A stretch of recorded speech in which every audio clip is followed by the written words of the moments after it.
हटिए आप बीच में आ रहे, आप बीच में आ रहे हैं यार, मैं गिर जाऊं, मर जाऊं।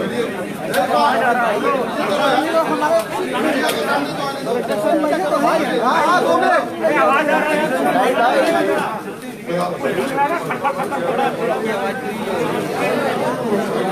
सर नीचे भाई, साइड आ जाओ, साइड आ जाओ यार। इमरान भाई, ठीक है इमरान भाई, आगे करो थोड़ा सा, क्या नहीं आ रहा यार।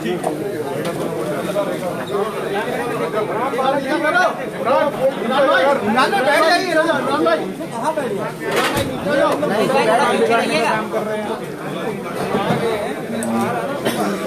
हो गया, अच्छा लगा। भैया थोड़ा साइड हो जाइए अपने फोटोग्राफर भाई, भैया जैकेट भाई लगा जैकेट दिया, अरे जैकेट भाई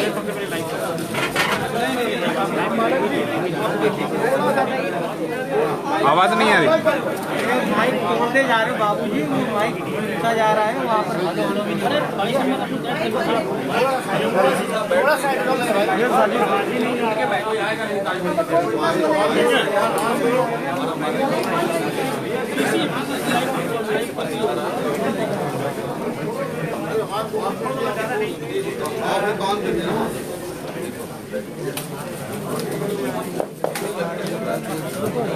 आगे ना, आ गया ना भैया, क्या कर रहे हो आप? एकदम हाँ दे दिया, लेकिन रिकॉर्ड नहीं कर रहे। माइक की व्यवस्था करिए सर, लगवा लो पास में माइक।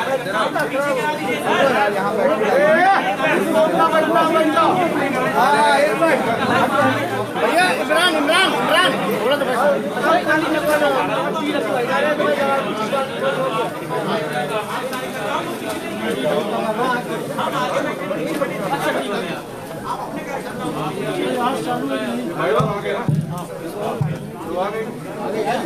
आप तमाम का बेहद शुक्रिया कि आपने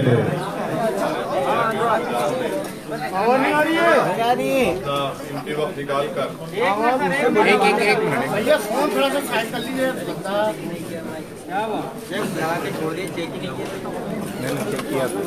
चेक किया क्या बता रहा है? स्टार्टिंग लिखा, स्टार्टिंग स्टार्ट करिए, स्टार्ट तो कर दिया, स्टार्टिंग भी तो नहीं आ रहा है।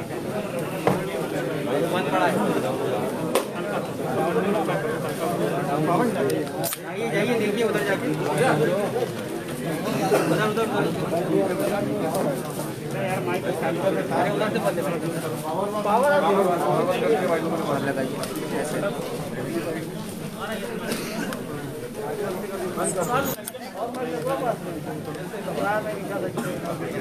चल गया लाइव।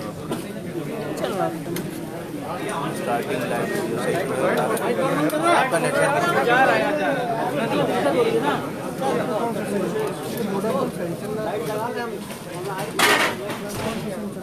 हम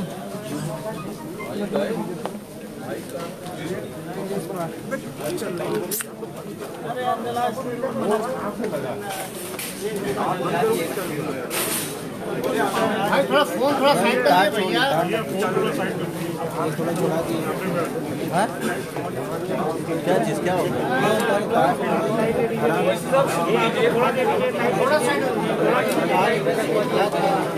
आवाज नहीं आ रही क्या? फोटो वाले से मेरे भाई ऐसे ही बोल देते हैं। अरे माइक आगे लगा दी ना, स्पीकर माइक स्पीकर आवाज नहीं आएगी। माइक कहाँ लगे सर? माइक का आप तक पहुँचना बहुत आवश्यक है ताकि आवाज क्लियर हो। 2 मिनट का कैमरे लगे, फिर टीवी नहीं आएगा जब तक ऑडियंस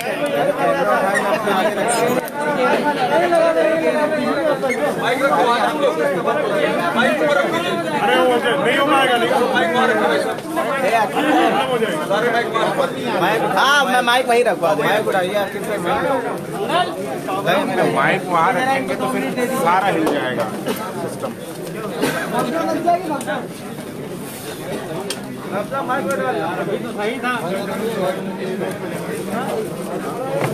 कनेक्ट हो गया।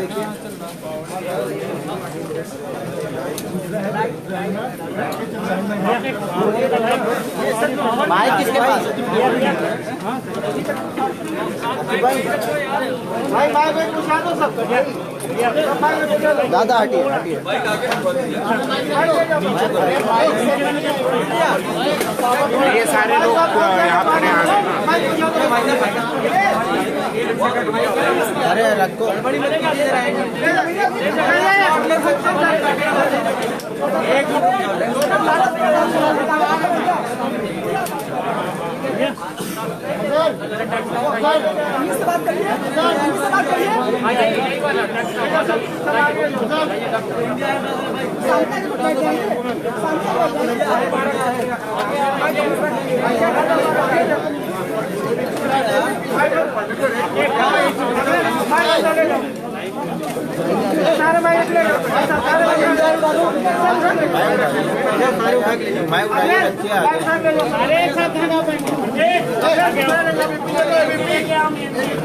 अरे अनुप्रिया सब लगा दीजिए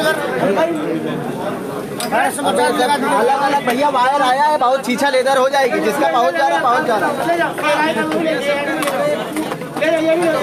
भैया तार छोड़ो भाई ये तार सब लगा दीजिए सब लोग लगा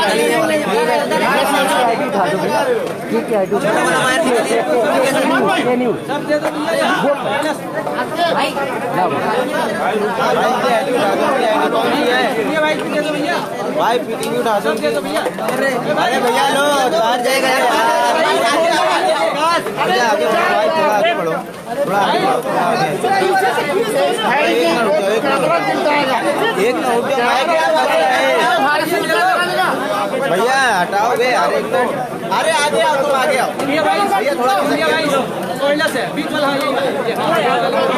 हमने बोला था पहले ही अरे आईटी सुनो भैया, इंडिया आइट वाला उठा दो।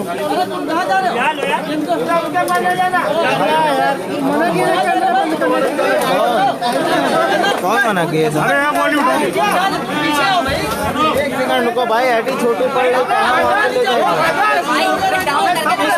हाँ ठीक है नीचे तो करो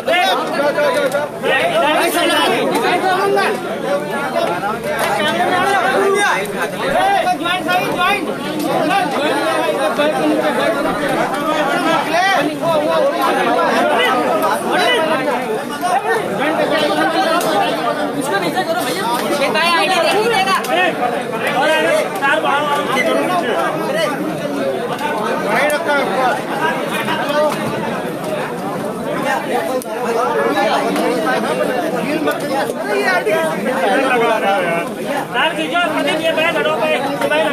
भैया ठीक है भैया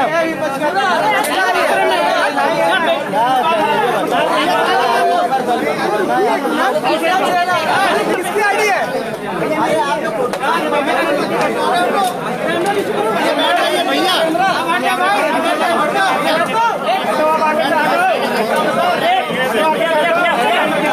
नीचे करो नीचे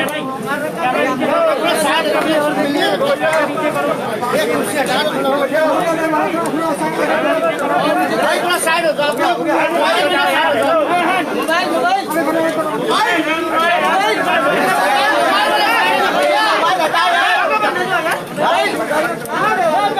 भैया आगे हट दो वो उनको भी बोलो, उनको बोलो नीचे होने के लिए। भैया हट जाओ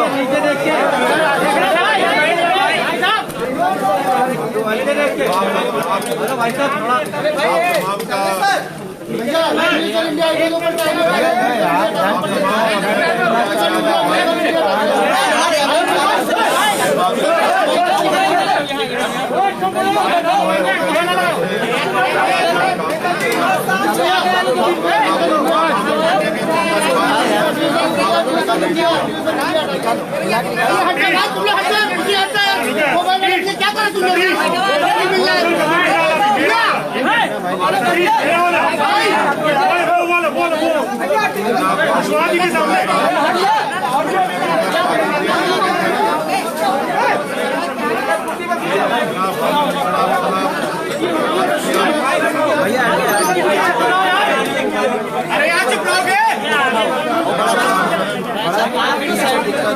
हम लोग जाएंगे आगे। वैसे आप कुछ नहीं समझ में आ रहा है सर,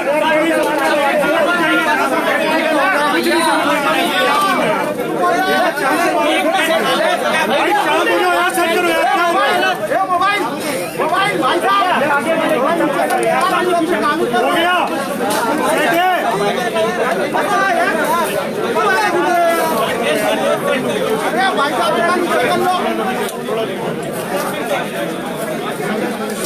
भैया, सुन लेने को। अरे भाई ना फोटोग्राफर बाइक क्यों नहीं आगे जाओ। बाबू सिंह कुशवाहा साहब कर रहे हैं सर। जन अधिकार पार्टी के अध्यक्ष हैं। जनाब वामन मिश्राम साहब राष्ट्रीय परिवर्तन मोर्चा के अध्यक्ष हैं। रामचरण कश्यप साहब भारतीय वंचित समाज पार्टी के, जनता क्रांति पार्टी के नेशनल प्रेसिडेंट बहुजन मुक्ति पार्टी और जनाब शौकत अली साहब जो AIM के यूपी के अध्यक्ष हैं। फिर से रिपीट करें, इसमें चल रहे। तो हम तमाम ने मिलकर ये फैसला किया है कि हम लोग उत्तर प्रदेश के आने वाले विधानसभा में हम सब लोग मिलकर चुनाव में हिस्सा लेंगे और तकरीबन 95% सीट्स पर जहां पर हमारे कैंडिडेट होंगे, किस पार्टी के होंगे, वो तय हो चुका है। तीसरी बात हमने तय की है कि अगर उत्तर प्रदेश की जनता हमको अपने आशीर्वाद से, अपनी दुआओं से और अपने वोटों से कामयाब करती है, तो ये जो अलायंस बना है इसके कन्वीनर जनाब बाबू सिंह कुशवाहा साहब रहेंगे। और उसमें ये भी तय किया गया है कि अगर उत्तर प्रदेश की जनता इस अलायंस को, इस मोर्चे को सत्ता देती है, तो ये तय हुआ है कि 5 साल के टेन्योर में 2 मुख्यमंत्री होंगे, एक OBC समाज के और एक दलित समाज के, और 3 डिप्टी CM होंगे जिसमें मुस्लिम समाज का भी होगा। ये 4 अहम बातें मुझे आप तक बताना था, आप तक पहुंचाना था। अब मैं माइक देता हूं जनाब बाबू सिंह कुशवाहा साहब को। मैं माइक देता हूं जनाब श्री वामन मिश्राम साहब को, जो राष्ट्रीय परिवर्तन मोर्चा के अध्यक्ष हैं। वो आपसे बात करेंगे।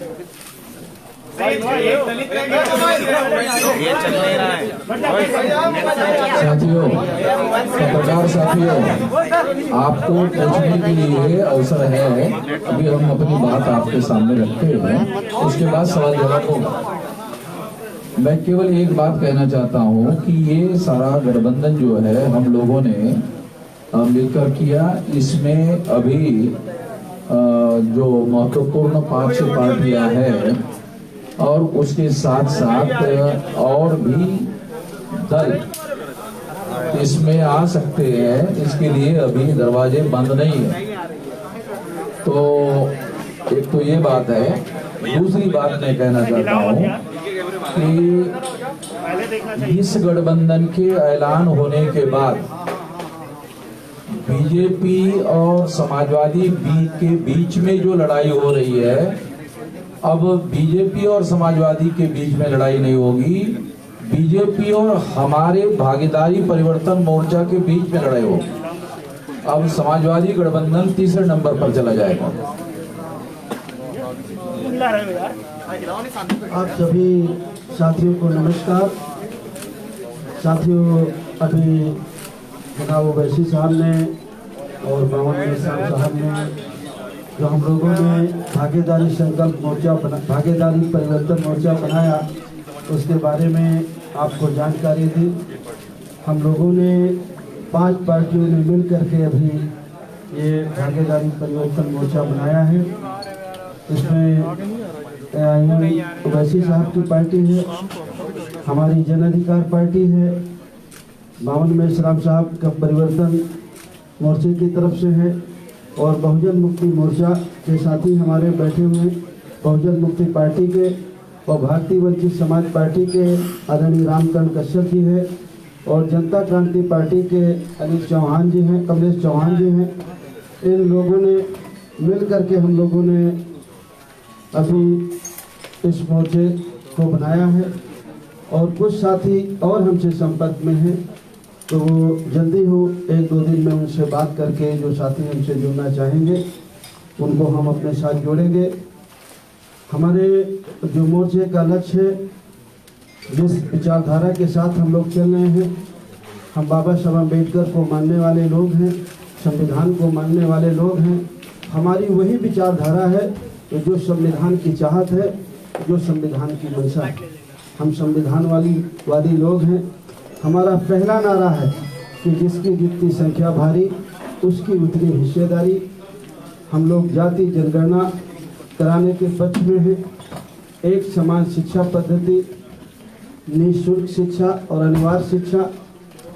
नई शिक्षा नीति के आड़ में जैसे पिछले साल कोरोना महामारी की जब शुरुआत हुई और 2 महीने सबको पूरे देश को बंद करके अंदर रखा गया, उस 2 महीने में जो 4-5 कानून बने, एक कृषि का कानून बना जिसको अभी वापस लिया गया, 1 साल किसान आंदोलन करते रहे।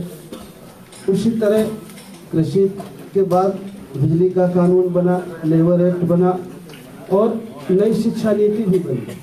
वो नई शिक्षा नीति ऐसी है कि जिस दिन वो जमीन में उतरेगी उस दिन आप हम सभी को पता चलेगा कि वो हमारे हित में है या हमारे बच्चों के नुकसान में है। हम जहाँ तक समझ पाते हैं वो नई शिक्षा नीति भी कृषि कानून की तरह वो भी हमारे और आपके बच्चों के हित में नहीं है।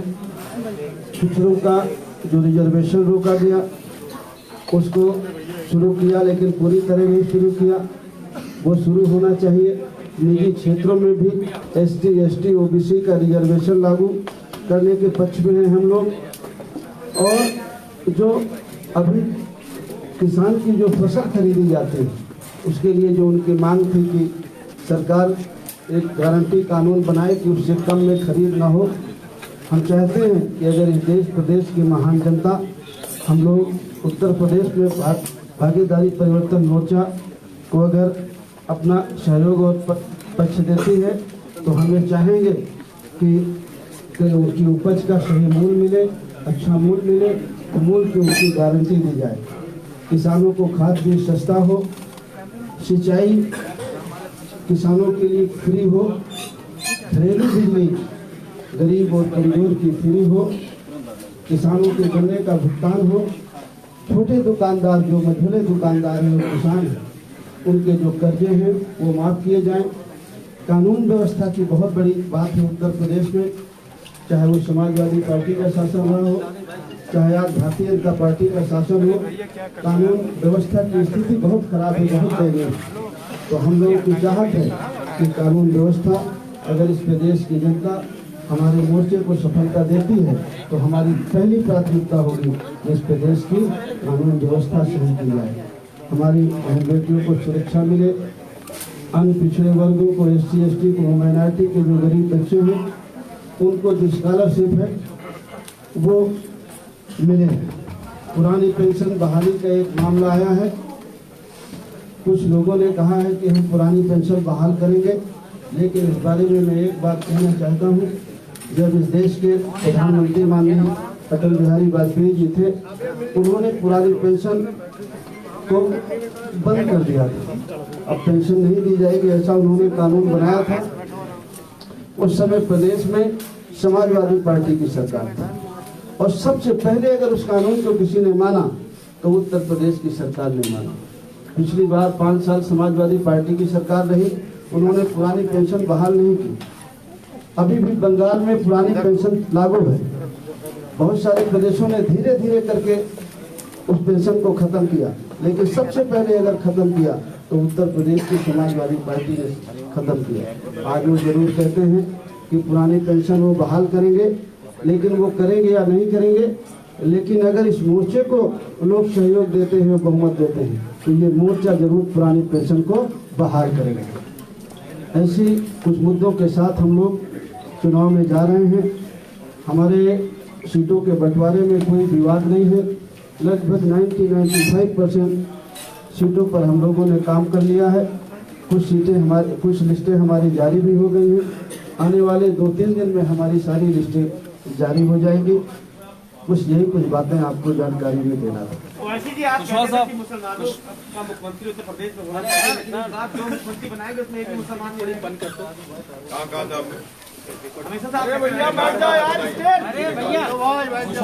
हमने कहा था कि हिस्सेदारी की लड़ाई है और हमारे राष्ट्रीय स्पोक्सपर्सन आसिफ अफताब साहब ने नीचे बैठकर भी किया जा सकता है, डिप्टी सीएम दूसरों को काम मत बिगाड़िए। होना चाहिए, वही कैंडिडेट की हम लोग कह रहे हैं।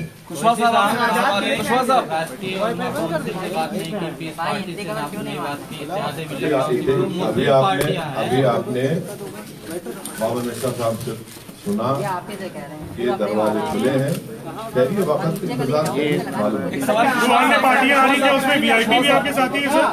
वीआईपी पार्टी भी आ रही है आपके साथ? कुशवाहा साहब आपने बहुत वीआईपी पार्टी भी आ रही है क्या? आपने बहुत सारी कोशिश कवायद की, अब जो है आखिरी मौके पर जो ओवैसी साहब के साथ आप आए हैं, ये विकल्पहीनता मजबूरी का गठबंधन है या पहले से आप इस पर काम कर रहे थे? क्योंकि ऐन मौके पर आप सामने आए। थोड़ा सा नीचे जिस विचारधारा के हम लोग पिछले 4 महीने से पिछड़ा दलित अल्पसंख्यक भाईचारा बनाओ सम्मेलन पूरे प्रदेश में कर रहे हैं। आपको अच्छी तरह से जानकारी होगी, आप लोगों ने हमें दिखाया हो या ना दिखाया हो, लेकिन प्रदेश में अगर सबसे ज्यादा कार्यक्रम किसी पार्टी ने किए हैं तो जन अधिकार पार्टी ने किए, और हम सब लोगों ने एक दूसरे से सहयोग लेकर के पूरे प्रदेश में 4 महीने से चतुर्मासा में भी हम लोग नहीं बैठे, पिछड़ा दलित अल्पसंख्यक भाईचारा बनाओ सम्मेलन हम लोग कर रहे हैं। और जो हम कर रहे हैं, जिस विचार के आदमी हैं वो आपके सामने हम देख रहे हैं। देख लीजिए, पिछड़ा भी है, दलित भी है, अल्पसंख्यक भी है। इसमें से मुख्यमंत्री का चेहरा कौन होगा? क्योंकि भाजपा में तो सीएम योगी आदित्यनाथ है, सपा और आरएलडी के गठबंधन में अखिलेश यादव है, आपके गठबंधन में कौन मुख्यमंत्री का चेहरा है? देखिए, अब हमारे गठबंधन में अभी तो मुझे आप लोगों ने कहा है कि मैं संयोजक हूँ, बाकी अब आप लोग से पूछ लीजिए। अभी आप लोगों के सामने हम लोगों ने सलाह मशवरा करके घोषित करने के लिए ओवैसी साहब को कहा था, और ओवैसी साहब ने घोषित किया कि इस गठबंधन के 2 मुख्यमंत्री 5 साल के टेन्योर में होंगे। एक पिछड़े वर्ग का होगा जो हमारे सामने बाबू सिंह जी है, और एक दलित का होगा, यानी शेड्यूल कास्ट का होगा, उसका चेहरा घोषित किया जाएगा। और 3 डिप्टी सीएम होंगे, उसमें डिप्टी सीएम एक मुस्लिम होगा, बाकी 2 लोगों के नाम जो है वो 2-3 दिन के अंदर घोषित किए जाएंगे। एक मिनट, लगातार मुस्लिम रिप्रेजेंटेशन की बात करते हैं, तो मुस्लिम सीएम क्यों नहीं होगा? 2 मिनट सवाल ले लीजिए। फिर उसके बाद में अभी और भी कई लोग हैं, जैसे भागीदारी मोर्चा बना था, आप लोगों को मालूम है, भागीदारी मोर्चा बनाया था, ओम प्रकाश जी ने बनाया था। मतलब वो तो बाबू सिंह जी भी उसमें थे, मगर सामने चेहरा जो था वो इनका था, वो जो है वो केवल वो चले गए, बाकी सारे भागीदारी मोर्चा के लोग इसी में शामिल हैं। इसके अलावा अभी और माइनॉरिटी के हो या और बैकवर्ड क्लासेस के तमाम छोटे मध्यम प्रादेशिक स्तर के दल है जो इसमें शामिल किए जा सकते हैं आने वाले समय। ओवैसी साहब आपसे सवाल है, एक सवाल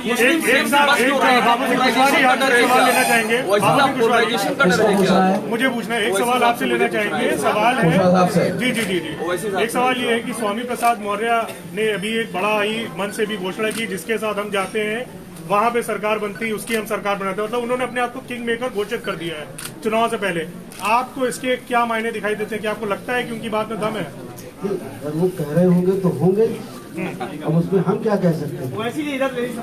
सीटों का कुछ फाइनलाइजेशन हुआ है? सीटों पे कुछ फाइनलाइजेशन हुआ है सर? हाँ, सीटों का हो, कितनी सीटों पर लड़ रहे हैं? 95 सीटों पर हमारा 95% सीटों पर हमारा सवाल सुन लीजिए पहले पूरा। एक मिनट, सवाल तो सुन लीजिए पहले पूरा सर। कितनी सीटों पर लड़ रहे हैं? क्योंकि 403 पहले फेज की पोलिंग के लिए नामांकन खत्म हो चुका है, अब वो सीटें खत्म हाँ, हो गई हैं। नामांकन हो गया दूसरे में हमारा। चल रहा है, तो सर, टोटल काउंटिंग कितनी है सीटों पर? 403 अरे सुन तो लीजिए, सवाल तो सुन लीजिए सर। ओवैसी साहब कहते हैं सवाल लंबा कितना सर, सवाल कर रहे हैं। आप 100 सीटों पर चुनाव सवाल लड़ने इतना की जान बात रहा हूं। सर, वो बीच में बोलेंगे तो कैसे करेंगे?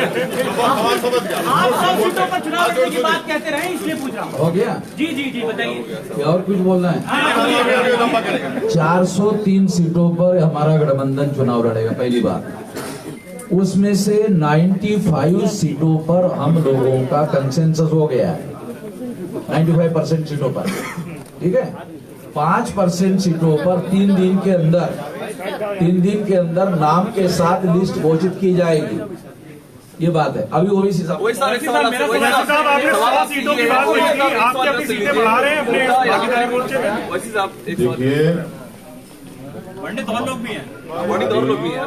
बाबू सिंह कुशवाहा साहब की, वामन मिश्राम साहब की, परविंदर प्रताप सिंह साहब की, कमलेश चौहान साहब की, रामचरण कश्यप साहब की, रामकरण कश्यप साहब की, हम लोगों की बातचीत बहुत दिन से चल रही है। तो ये फर्स्ट फेज, सेकंड फेज, आप उस चक्कर में मत पड़िए। अरे सर सुनिए भाई, सुनिए पहले। इतना बॉक्सिंग मैच हो रहा है। बोलिए भाई साहब। Continue sir, continue sir continue, खबर रखिए। ये हमारी बातचीत पहले से चल रही है। फर्स्ट फेज में कौन कहां से लड़ेगा, किस विधानसभा से लड़ेगा, सेकंड फेज में, थर्ड फेज में, फोर्थ फेज में, फिफ्थ फेज में, 6, 7, ये सब तय हो चुका है। तो इसमें आपको कोई ताज्जुब या परेशानी की बात नहीं होनी चाहिए, ये तय हो चुका है।